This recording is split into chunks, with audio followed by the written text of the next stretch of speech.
You know how they say you can do anything you set your mind to? Well, the British took that to heart when they were determined to bury the history of a great ancient city because its builders were Africans, specifically black Africans. When you see the size of that thing, you understand why that attempt took such dedication, especially considering it's the second largest monument in Africa after the pyramids of Giza. This place is known as Great Zimbabwe, built somewhere from the 9th century AD to the 11th century AD by the ancestors of the modern day Shona speakers in today's Zimbabwe. You know, the country that takes its name from the ruins, kind of like Congo does with the Kingdom of Congo, or rather the two Congos do with the Kingdom of Congo. The city was not built at once though, but over time. It was the center of a regional powerhouse, which I will also call Great Zimbabwe, that controlled trade from the southern eastern interior portion of Africa to the coast. Great Zimbabwe was probably a magnificent sight to behold in its lifetime. The ruins spread out over 8 kilometers square. It was an incredibly wealthy acropolis that was part of the Indian Ocean trade network. Items from as far as China have been found in the city. Their rulers doubled as chief priests, had soapstone birds as representation of each king, and ruled over a kingdom whose capital city had up to 18,000 people at its peak. Let's dive into the city's design a bit. It had its own grazing areas, irrigation, drainage systems, and its walls were built without mortar, just granite. Granite that was cut out of rocks and shaped and then stacked on top of each other. However, homes were built with mud bricks like most of Africa because of the advantage of mud brick homes being cooler during the heat of the day.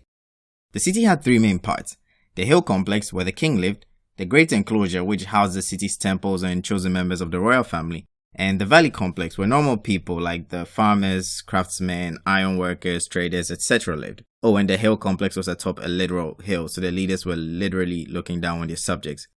I should mention that we don't know for certain what the great enclosure was used for. It seems to have had a spiritual function, hence the temple theory, and more important, people seem to have lived there, hence the royal family theory, but it could have been more or less. So needless to say, Great Zimbabwe was mad impressive.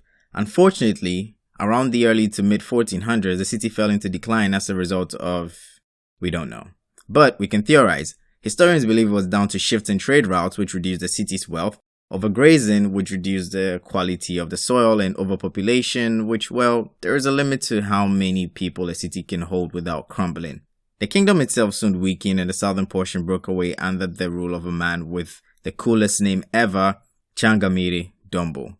But this is about the city, not the kingdom or the man with the coolest name ever, Changamire Dombo. I just wanted an excuse to say his name again. Anyway, by the mid to the late 1600s, the city was entirely abandoned. You might be wondering now, where does the bearing of history come in?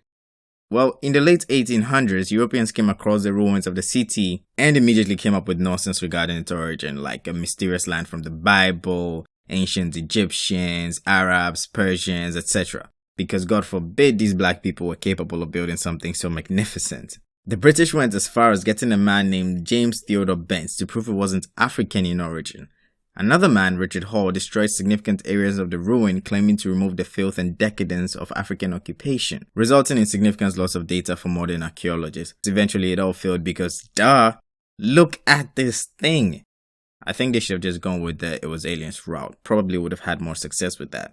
Great Zimbabwe was declared a World Heritage Site in 1986, and today it is widely accepted that the builders were black Africans.